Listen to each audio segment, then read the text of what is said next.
So dito po, ang kay Kaiser po is marami pong plan. Meron po itong K45 hanggang sa K1 million po. Pero dito sa ating illustration po is hanggang K200 lang po.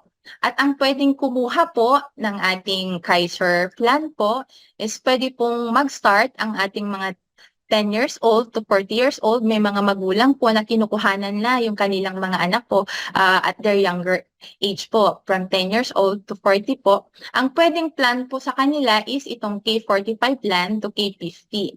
Sa K45 plan po is, makikita po natin dito, kayang-kaya ng budget. Ang monthly lang po niya is 2,647. While dito naman po sa ating K50 plan is 2,941. Kayang-kaya pa rin ng ating budget.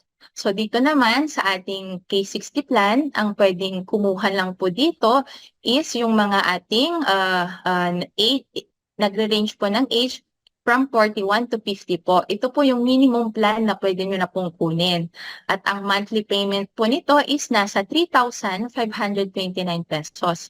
Dito naman po sa ating K75 plan po, ang minimum po, pag nasa age 51 na po tayo and above po, ito po yung minimum plan po na pwede natin kunin.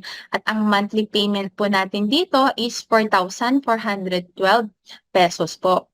Dito po sa other mode of payment po natin is pwede po tayong mag-annual payment po. So makikita po natin dito sa ating table. Then meron din po tayong tinatawag, hindi lang po monthly, quarterly, or annual mang pagbayad. Dito po yung tinatawag nating spot cash is pwede na po natin siyang bayaran one time.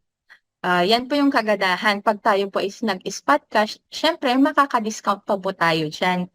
Then, dito sa mga plan po natin, the higher the plan type nga po na kukunin natin is the higher the benefits po na mai-enjoy po natin.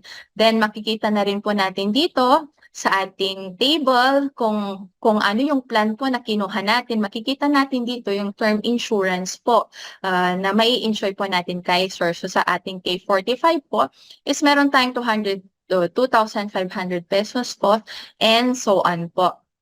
Then makikita rin po natin dito yung mga annual benefit limit natin and makikita po natin kung ano man yung plan po na kukunin natin, yung mga projected value po nito.